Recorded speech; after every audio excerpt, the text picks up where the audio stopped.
Craveiro Lopes vai a Moçambique pouco mais de um ano após a Conferência de Bandung. É presidente há 5 anos, desde 1951, quando, tentando iludir a pressão das Nações Unidas, Portugal passa a chamar províncias ultramarinas aos territórios que até aí designava por colónias. Esta palavra, tal como império, será excluída da linguagem oficial. Em Moçambique, o presidente falará de províncias e de ultramar. As novas palavras e algumas reformas não trazem mudanças que anulem as críticas ou beneficiem diretamente as populações. A ordem social continua a distinguir entre brancos e pretos, e estes entre os indígenas e assimilados, conforme a lei do indigenato. Foi um documento feito com a melhor das intenções, mas que depois, naturalmente, se transformou numa verdadeira barreira à integração das populações. O número de assimilados por 1960 era ridículo em relação à totalidade da população. Todo indivíduo que soubesse ler e escrever, fizesse exame de instrução primária e tivesse uma vida que fugisse ao comum dos usos e costumes nativos,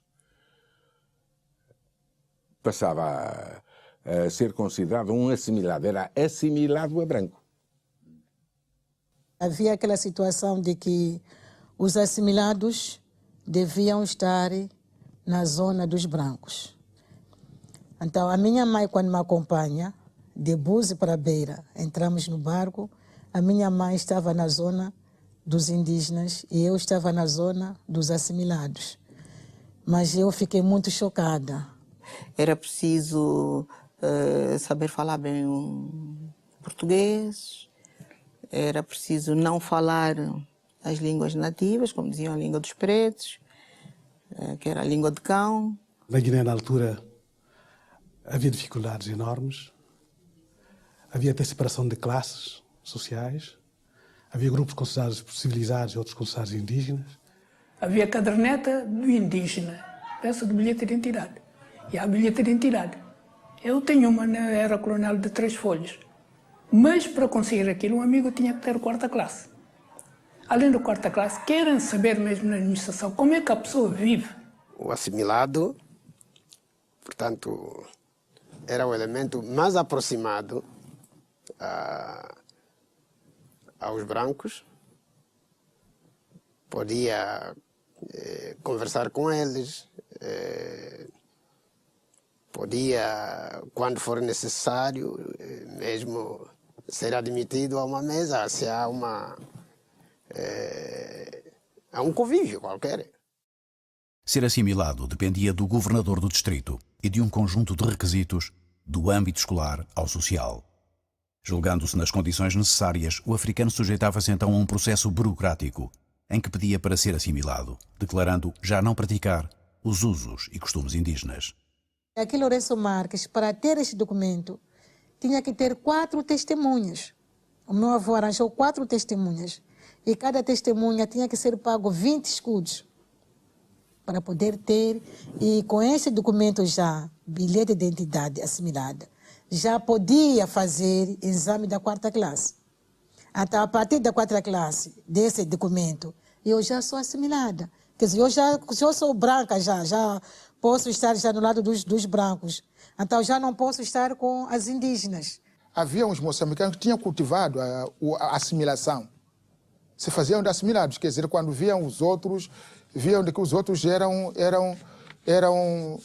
de classe inferior. Esse não foi assimilado, portanto, não é igual a mim.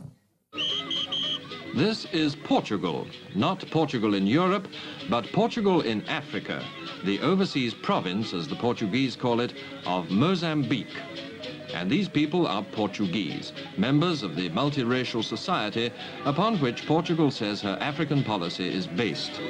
6 million O Africans... caráter multirracial das colónias portuguesas, tal como era apresentado pelo governo, surgia sempre sublinhado em reportagens estrangeiras, onde a imagem de convívio racial era invariavelmente afirmada por oposição ao apartheid, em vigor na África do Sul. And nowhere in South Africa could you see a cabaret act like this. The girl is, in fact, a South African. No color bar may be, but is there equality of opportunity for white and black? The opposition in Mozambique says there isn't. Éramos dois, era eu e uma portuguesa.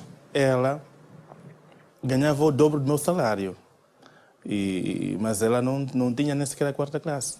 Mas eu já estava no 2º ano do ciclo preparatório, mas eu era mais habilitado, mas infelizmente ganhava menos. Uns eram chamados enfermeiros do quadro europeu e o outro eram enfermeiros do quadro indígena. Mesmo os mestiços que gozavam de nacionalidade portuguesa, da cidadania portuguesa. Passavam para o quadro indígena, onde ganhavam 1/3 ou 1/4 do que ganhava o enfermeiro do quadro europeu. De modo que eu pergunto, Sr. Brito, como é que eu, com mais instrução, ganho menos? Qual é a sua dúvida? Você é preto. Eu disse, não, mas eu sou português, como é que então não está dito aqui de identidade de cidadão português, como é que é? Ele disse, não, isso está escrito, mas tu tens dúvida que és preto? Eu disse, não tenho dúvida, então pronto, é isso. Ela é branca, tem que ganhar mais. Havia separação. A separação natural e sem brutalidade. É claro, mas havia. E como de costume, sem paternalismos nem nada, tínhamos amigos de cor. Mesmo os mestiços, em alguns locais, fundamentalmente na Beira, isso aconteceu comigo, não poder cortar cabelo num salão chamado Salão Chique, que não era nada de especial, mas era salão de corte de cabelo reservado aos brancos. Lugares em que não nos deixavam entrar, por exemplo, o Hotel Polana. Houve lugares onde eu fui expulso, mas do Hotel Polana nunca fui expulso, por uma razão muito simples, nunca usei lá entrar. Quando inauguraram o Grande Hotel, tinha lá uma piscina do Grande Hotel, era só para brancos, isso na Beira. A Beira foi ponto fundamental do racismo.